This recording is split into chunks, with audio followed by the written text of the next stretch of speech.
blunts, and then we'll probably come in about right here. All right.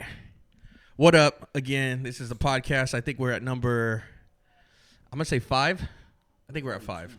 I'm going to say 5. I have a couple that I haven't posted. But anyways, this time we're going to be interviewing Mike Williams.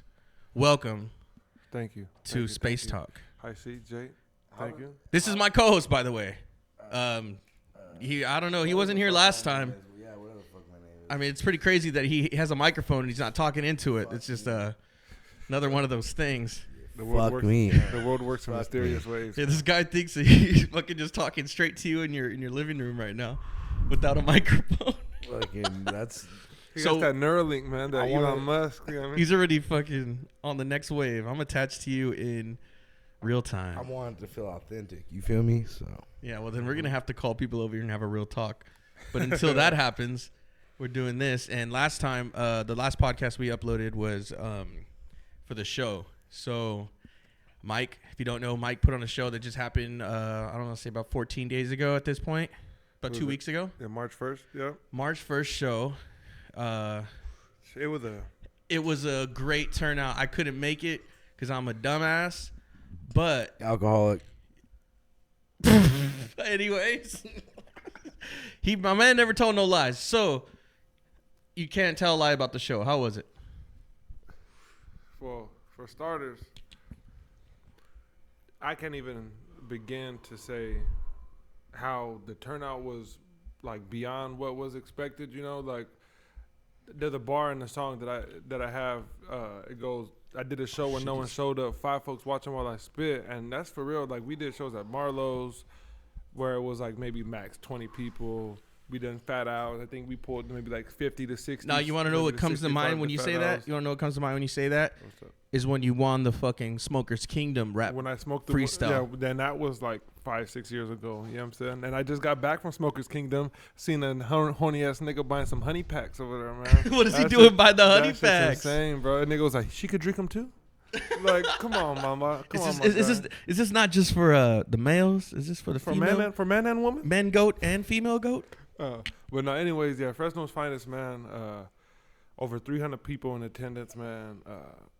I'll call it over 350 because I definitely let a bunch of shit ton of people in for free at the door. You know What's wrong with you? A couple of niggas that said I just want to get fucked up, and I just let them. You know dude, who those are regulars? It was just some dude. He didn't even speak English. They were just like, he just wants to drink, and I was like, cool. Hey yo, do me a favor. If you want to drink, fine, but as long as you throw your hands up when they say throw your hands up. Exactly. You know what I'm saying? That's tight. That would have been my bar. That was what I would have said. Man, so show started at 9:30, or doors opened at 9:30.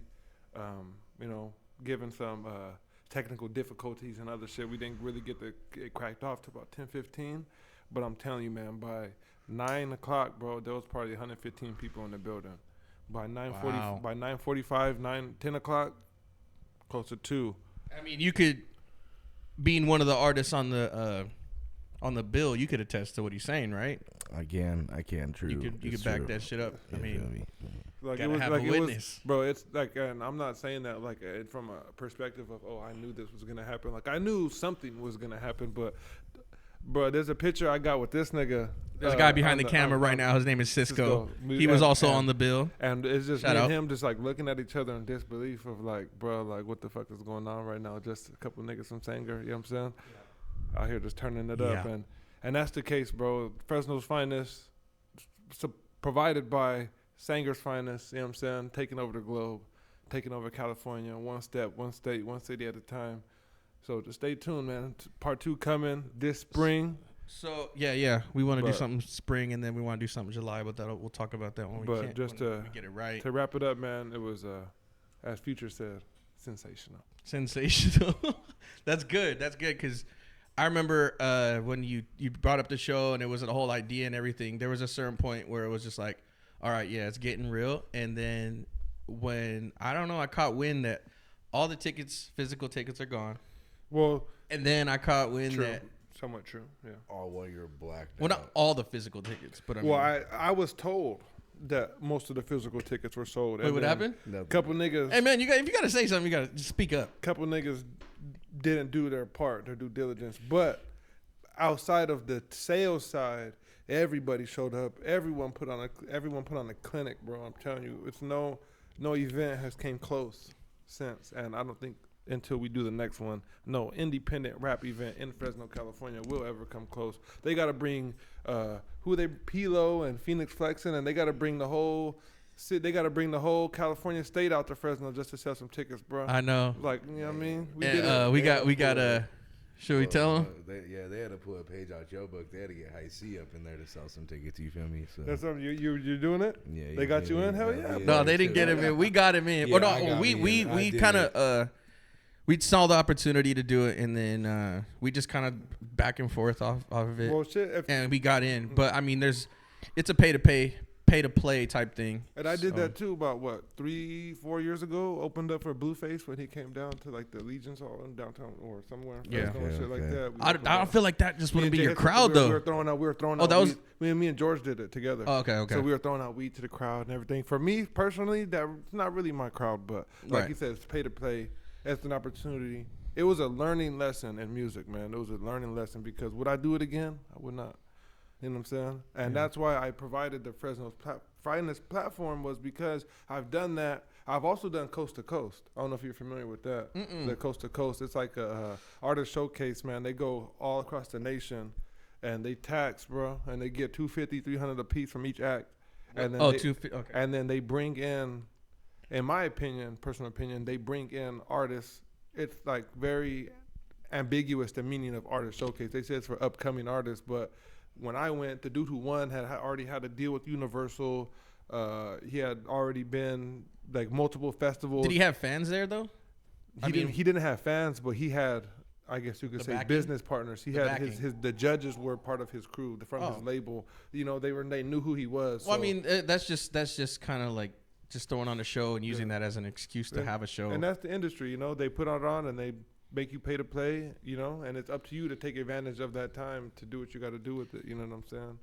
But yeah, I haven't been too much like in that like area where like how we talked about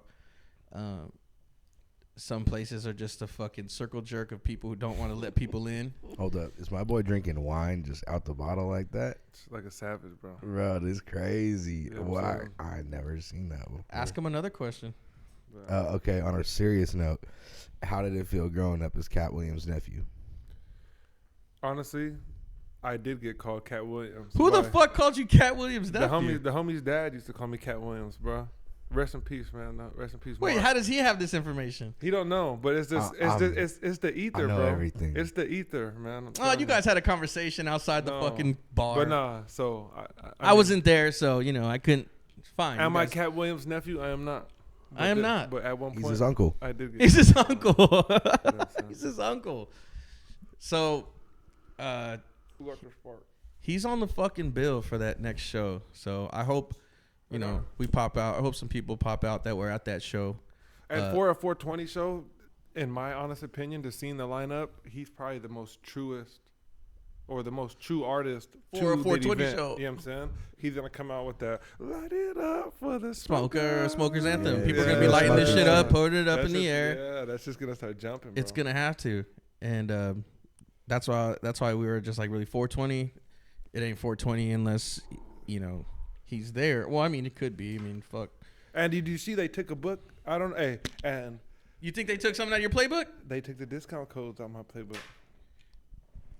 I don't know anything about that. I think they did. I think I didn't see the codes. I think they. I wouldn't read I'm into not- it. Read That's into gonna get it. you. That's gonna get you hot. Don't even read into it. Don't read into it. It's gonna suck you down a rabbit hole. Imitation is the deepest form of Suck you flattery, down my friend. You know. Yeah, I but guess. I'm not on a like an overconfident perspective, but I love the competition, bro. I love seeing that everybody's doing something. What song you bounce into over there? I just fucking hear a beat in my head right now. It's just like while you're saying something, I'm just like, you want to know what song I'm actually hearing? It's Kanye's Wonder. And I wonder. Bro, so funny thing about that If story, you the homie know. said he would, if he was ever in the cartel and he had to chop somebody's up, he would do it to that song. Find your dream. You know what? That's kind of crazy that Random that thought, but it was- video is them meeting out in a fucking desert and they pop open the trunk. there's some girl that pops open the trunk out there in the desert in that video. So maybe there's something to that. I don't know. Yeah, I think he may have seen it and kind of like spun it off after the fact, you know, kind of took another route. I don't know what happens after they pop open the trunk, but I know that they go out to the desert and pop open the trunk. I haven't seen it at all, so I couldn't. You haven't seen that video? I have not. And I'm back on my grind. A psychic in my lifetime told me in my I've heard the psychic song. on the lifeline told me in my lifetime money will help out. Whatever.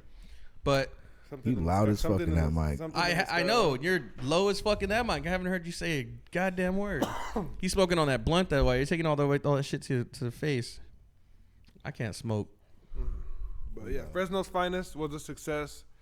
We'll be bringing back part 2, That's gonna be even crazier. and we got something else in store as well. We're also possibly working on a Sanger show coming up, so stay tuned.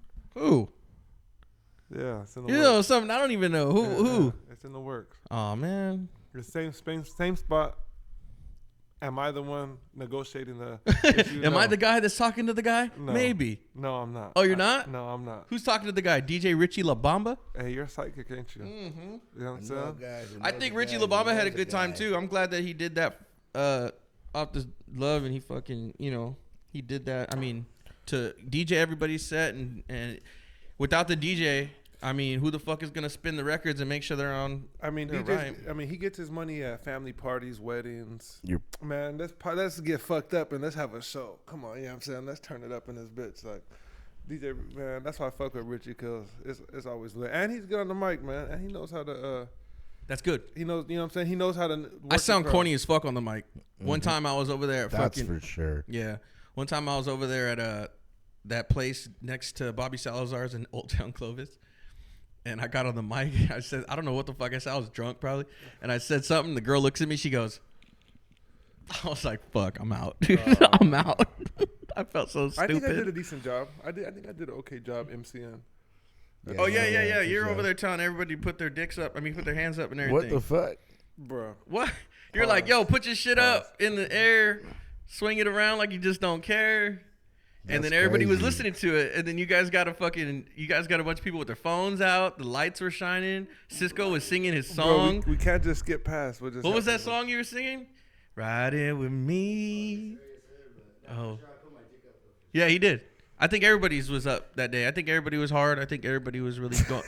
I think everybody was really having a good time at that show because I fucking up?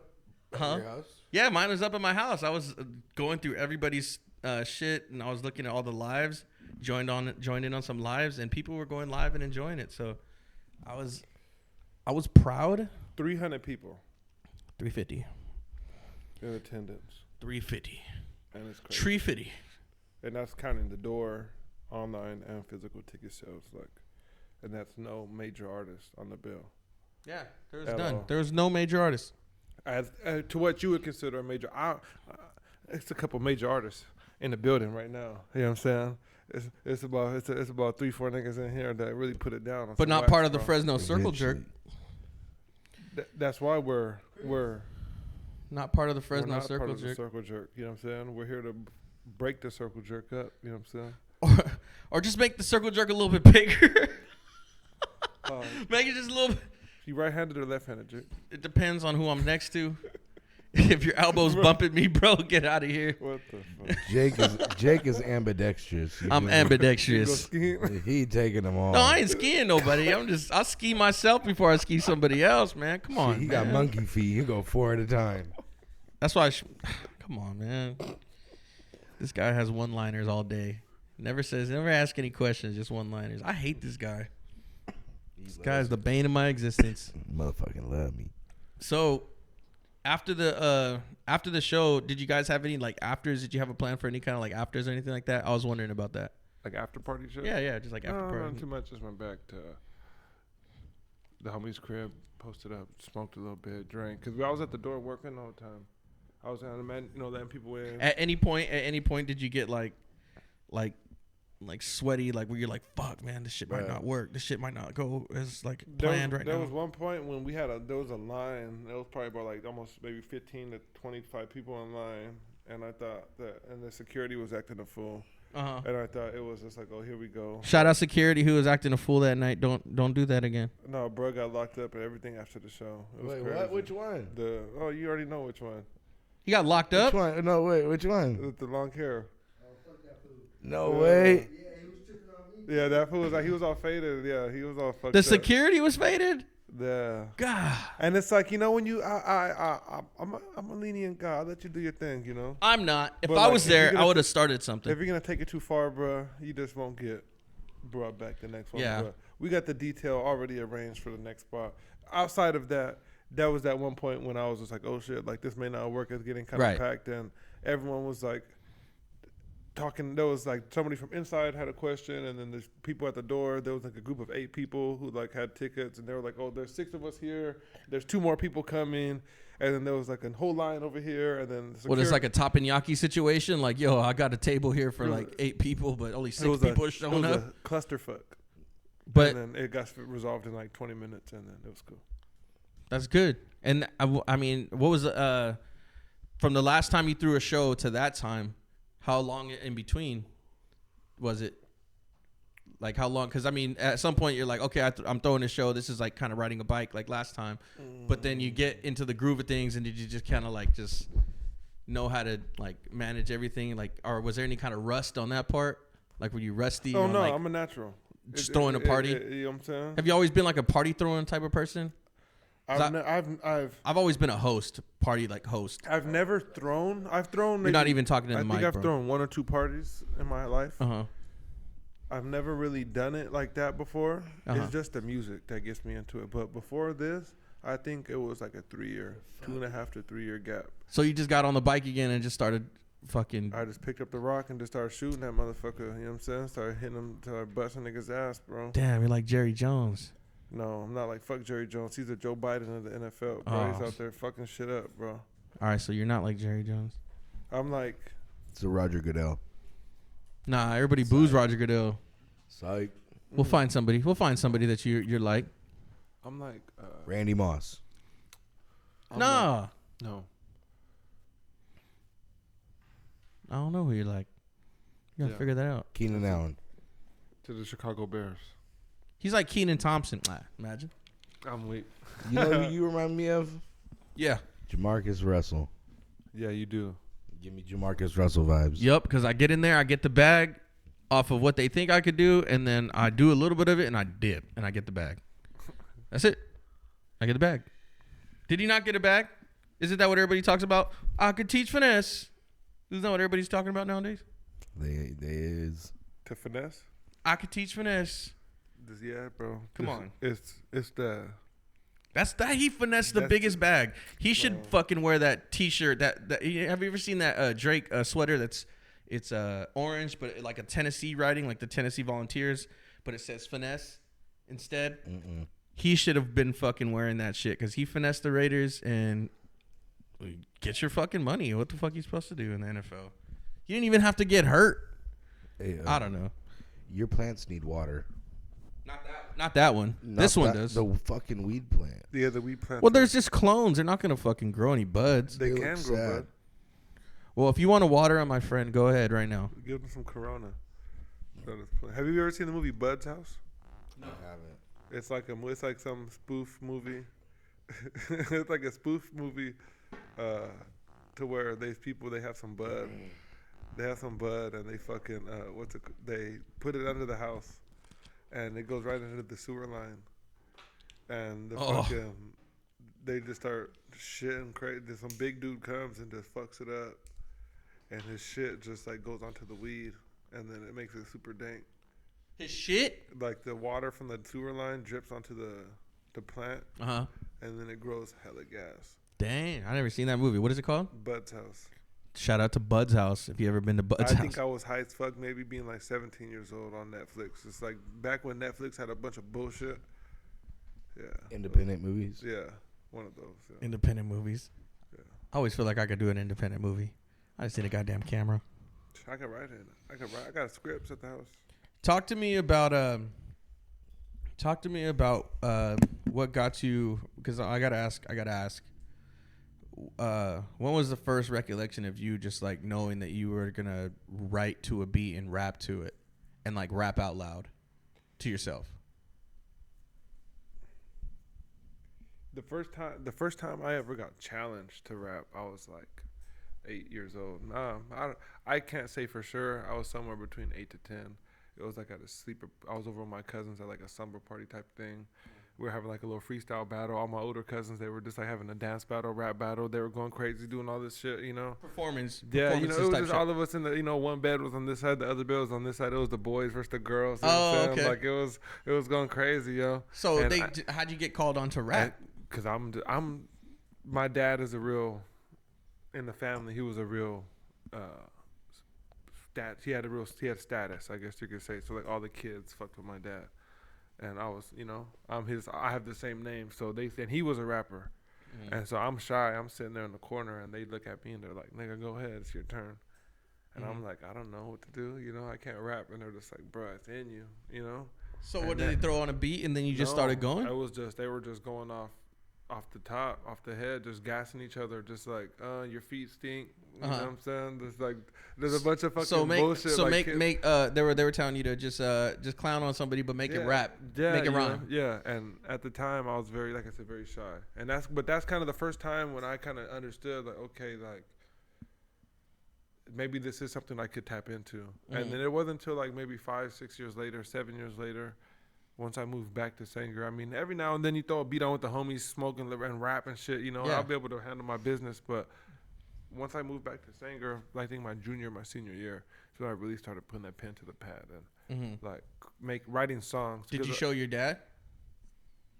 Did you show him? Did you like show? Hey, check this shit out. Yeah, we actually performed. My dad got on Fat Al's the slot before. You know what I'm saying? Like him and all them old ass niggas came through and put on the show. You know what I'm saying? Talking about what's that?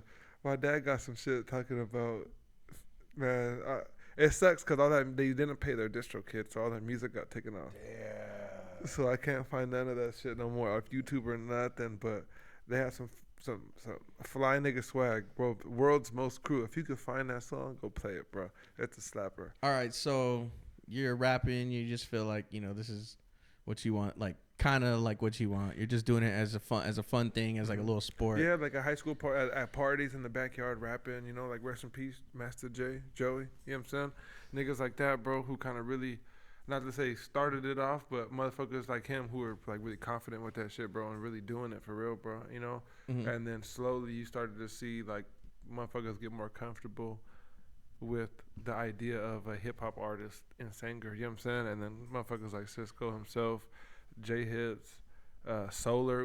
Solar was another one that kicked it through the Wise Guys, man. They really kicked the door down for a lot of motherfuckers, bro. You know what I'm saying? It's been insane. It kind of sucks that you guys don't even remember me and Jeezy, but I don't even want to talk about that because we were doing. Well, you got, what's that nigga's name? The photographer. Because that was right. You got Rob Zeal and Rob Zeal, and who was his homie, the photographer, dude that takes pictures. I don't know. Fuck, what's his name, bro? Rob Hart. Oh, okay, yeah. Rob Hart did the thing. Rob Hart brought fucking Redman out here. Yeah, that's what I'm saying. Yeah. So I mean, there was people out here doing shit for Sanger that already. The only thing is that it's small. It's Sanger, so like there's really nothing. But my thing is not even about that. It's more about what I wanted to ask is like your story going through your like ability, like okay, now you know you can rap, so like that's what I'm saying. And then this is part of the story. Because did you get on any songs? Did you get like any recorded songs now that you're in your junior, senior year? Now you're in high school. I mean, you got shit to write about. Like, where did you like? Hey, let me go to a studio and let me rap anywhere. Yes, my cousin. Shout out Daniel. Don't know necessarily what artist name he's going by. I think Malvado95 is the Instagram tag. You know what I'm saying? Danny BCM, Slickback. So he got you at his house? He's the one who kind of introduced me to the professional style of recording. Kind of putting it down on wax, doing your takes right, you know what I'm saying? The professional mix. Before that, I was just doing it on my phone, you know? Or I think the first time I ever recorded, the first song I ever recorded was with Saturn, a.k.a. Rude Boy. And this was like my junior year of high school. And home studio, right? Everybody's a home studio now. Yeah, it was a home studio. I was on Audacity, free program. Okay, so and we did that, and I did a YG "Who Do You Love" remix. Okay, freestyle. Do I remember the lyrics? I do not.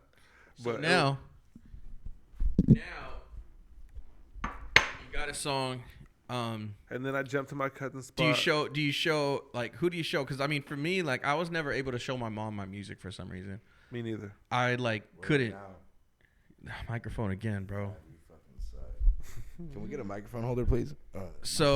Your hand, it's right there, man. Bro, I'm busy. I'm busy doing shit. He's busy during the podcast. Look, so I was never able to show my mom my music, but What about now? now, still not. One time when I was drunk, I showed her my music, and she was just like, "Wow."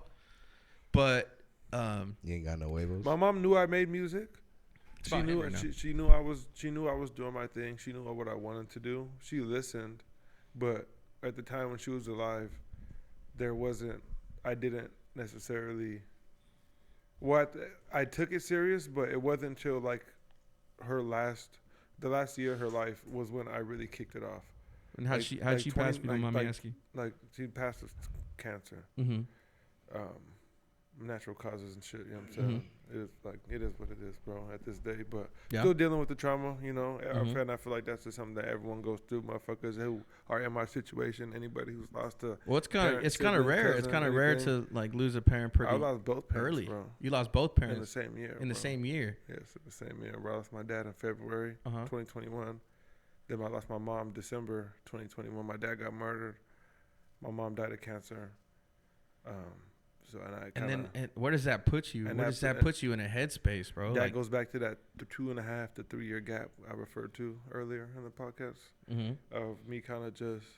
Not only that, so I lost my mom. Got the month my mom died, bro. I had been working at the SPCA here in town for about 2-3 years. Right. I got fired December 6th. My mom died December 27th. So did you feel like the world was just crashing down? Hold up, I'm not done. Then I took over the crib, right? So I'm paying the bills, doing my thing, you know, moving the homie to kind of help support all that shit, dealing with some family issues, you know, we're going through it. Then I lose the house, bro. My aunt fucking tries to evict me, bro. After she lied, you know, sold me drugs and shit. So I lose the house, and then I'm going apartment to apartment, and then I meet the girl I'm with now. You know what I'm saying? And then now we got a baby and everything like that. So it's like everything kind of worked out in its favor and shit. You know what I mean? So, it shifted to bring you back up from where you were. Yeah, you know, and I've always kind of, not to say I never gave a fuck about like when things went wrong or tried to fix my problems, you know what I'm saying? But I've always just been like some Jesus take the wheel bullshit, you know what I'm saying? Just like, hey, it's out of my hands. Hey, yeah, sometimes you just gotta open up your arms and say, yo. I just got fucked that bad. Like Cartman used to say, like, you know what? Like, at least, like, take me out to wine, give me a drink, give me a little faded before you come fuck me. You know yeah. Like, at least take me out to dinner before you fuck. Like, you didn't even, you know what I'm saying? There was nothing. Nah, they didn't even kiss me, bro. They just went straight raw dog on me, bro. Like, that whole year, what year was that? What year was that? This 2021, this is obvious after COVID. In the midst of the pandemic, so lived through the pandemic, came out of it, bro. Mom dies of cancer, and then I had to go down the hill. But the whole time, I'm recording music slowly, sparingly, like finding little glimpses and gaps. And yeah, because that time that you brought when you came back, because we recorded, but when you came back, the song that you had from the song that you just finished recording, however many years ago. I mean, obviously something that impactful, like, brought out some crazy, like, I remember hearing that and I was just like, just go. Like, this shit is good. What song is that? Is that on the Nomad project? With the keys? Mm-hmm. Is that on the? Yes, it is. That's Losing Focus. The one with my dad on it, right? Yeah. Yeah, that's the Losing Focus featuring Jackson. Rest in peace. I was able to capture some of his vocals and really get it down to really break down a real positive message, you know what I'm saying? For those who have, like I said, who have been in my situation, who are going to be in my situation, because like myself was at one point, bro, I was a kid who was walking around saying like, for example, brother's going through something. I'm just like, damn. I'm just like, this nigga right here got it fucked up. Like, not laughing at him, but like, I can't even imagine. I can't fathom that experience. Yeah. You know what I'm saying? And then it happens to me. And I still can't fathom it, bro. But it's just like the man on fire, the bar I say. What I say? What did I say? Fuck, I'm forgetting my own bars right now. I said I was lost in the days and I woke up in a trench. You know what I'm saying? I was one bad day away from sleeping on a bench, bro. Like, I was just ghosted. I was just zombie, just going through the motions. You know what I'm saying? And then one day I woke up and just was just buried, nigga, under just Like, mountains. do you remember that moment where there was just like a clear vision? Okay, after all this haze of just shit, like how you said, like you just woke up and you realized you're that low. Like you just, your eyes got clear, everything got clear, every situation that has happened, and you were just clear. Well, it's not necessarily that I was that low. It's just I was. Well, how could you not be though? It was mentally. It was more like mentally. Like I was spiritually. My energy was just such at a low frequency, bro. Like, and I'm a very energy type, spiritual type nigga to where I feel it. You know what I'm saying? And my conscience just was one day just told me just like, bro, like the fuck you doing, bro? Like nigga, I grew up playing Sanger football. You don't make no excuse. That's one thing you know what I'm saying? You get it out the mud, bro. Like even if shit's backwards, niggas is down 42-0. Yeah. You're buried on your fucking head, bro. Yeah, Gustine football ain't like that. You better sprint through the line. You better go hit somebody, bro. You know what I'm saying? You better go make a play. Yeah. I'm taking some niggas with me if I'm going down. You know what I'm saying? Yeah. And it's like, so that's the mentality I kind of ended up getting, was just like, hey, like I could sit here and drink, and you know, as an example, I'm not a real drinker like that, but I could sit here and me neither. Drink shut the fuck bottles up. and bottles and start smoking and dibbling, dabbling in different things. You know what I'm saying? And let my mind just take over and numb myself to the point to where I can't even feel anything anymore. Or I could try to grab life by the fucking balls. You know what I'm saying? Grab the bull by the fucking horns. You know what I'm saying? And hold on to that motherfucker and just go for the ride, bro. You know what I'm saying? And that's essentially what life is, bro. It's just a ride. Like going into like my mixtape, Nomad. That's where the title comes from. Like Nomad, you think of like Indians, just, you know, people who are just never settled. The cover art is an astronaut, you know what I'm saying? Like, cause I'm literally traveling through life, traveling through this dimension, in this physical realm, you know what I'm saying? And that's definitely relatable. This consciousness, bro. That's definitely relatable. A lot of people could relate to that. I mean, I don't know if they could. There might be people out there who could relate to your trauma, or there might be people who can relate to your situation. It's just a journey that but they could relate to the journey. Is what I wanted to say. Everybody can relate to that story. Everybody has their own path they gotta walk, bro. Yeah. Whether it's a perfect path, you know what I'm saying, and you go high school, college, job, retirement. Yeah. You know what I'm saying? Beach house. Some niggas go high school, the streets. Jail. Millions. Some niggas go high school, the streets, jail. Some go high school, college, the streets, jail. It's many different recipes that could mix, bro. But it's just everybody just has to put their own journey into perspective and not try to be the captain of somebody else's ship type shit. You know what I'm saying? It's a book called The Energy Bus. I can't think of the author's name, but it's called Energy Bus. The Energy Bus, and it's something I read as an athlete, and it's something as a coach that I give to my athletes to read. You know what I'm saying? Yeah. And it's simply one of the rules of the bus is everybody on your bus has to be driving has to be wanting to go in the same direction. Yeah.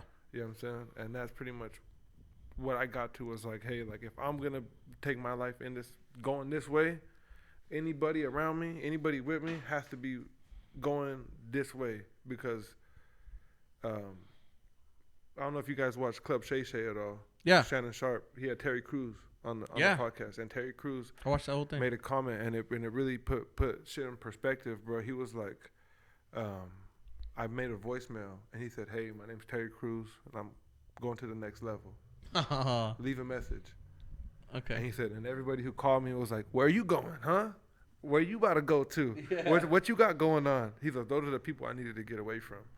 Those are the people who couldn't put their own shit into perspective, who couldn't get on the journey, who couldn't get on the bus and travel forward. They wanted to be the driver. They wanted to be whatever the case may be. They wanted it didn't fit their bill. You know, fuck them. You know, fuck them, bro. At the end of the day, because niggas is just like, as sad as it sounds, motherfuckers are just gonna die anyways, bro.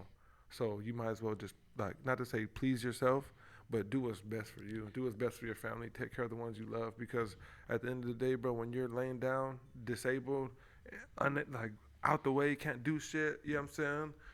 Who's gonna take care of you? Exactly. Who's gonna be there to come get your bag? So At 45. you know what I'm saying? You better at 45. make some, make 45. I'm popping myself. Make in the head some if I'm piece- crippled. Oh my god! Make some If you're piece of crippled it at fun. 45, bro, I will do that for you. No, that 45. I will do that for you tomorrow. If you need, I got somebody who would just, But from Dr. Kevorkian in your ass. But on a less emotional perspective, though, man. No, but that's part of your story. I but really wanted to that get. is- I that really is wanted just to a- ask because, you got something to write about. You got something to really tell. Like I remember, a lot of people would ask me like, "Hey, why don't you like make songs?" It's just I don't really have anything to fucking. Bro, it's that. Have you ever heard this? It's a song, Star 67, Drake and Lil Wayne on that mixtape. If you're reading this, it's too late. Mm-mm. And the intro, Lil Wayne's like, bro, motherfuckers be talking about this and that. Like, they don't got no. They can't record. Like, bro, nigga, walk in the studio, nigga, with clips, ammo. Like, nigga, your life is a movie. You know what I'm saying? Yeah. Like the recent post I got, my life's a movie. I'm just living out the script, bro. Right. You know what I'm saying? I'm just living what God wrote, bro. Yeah, that's what I'm saying. It was crazy is that you didn't write it. Yeah, you didn't write it. I'm just living. And out then what being God a wrote, writer. It's like it's like, bro, and what the one thing as a writer, bro, that I realized, bro, and I don't know if you Real quick, he's a really good writer though. all of us write our own music. I don't know if, and this is something that it's like a phenomenon that I've come across many times, bro, and doing the lyric upload from my mixtape, bro, with the song Running From, just came into perspective this year, bro.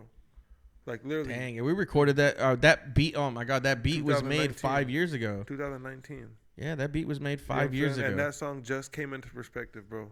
Like not even a year ago. All right, so to put a little pause real quick, the album or the EP is called Nomad, and it's on all platforms, obviously, and it would be Nomad, and your name now on that project would be Mike Williams. Mike Williams. For the sake of leisure, just Mike Williams, Nomad, all at once. If you try to look up me by my artist name, It ain't gonna come up. We have too convoluted. We gotta Yeah. bust the doors down. You know what I'm saying? We gotta kick these fucking labels in the nuts. You know what I'm saying? Bust some fucking heads. You know what I'm saying? And then they'll fucking let us in, bro. But for right Well, now, that's what Kanye is doing right now.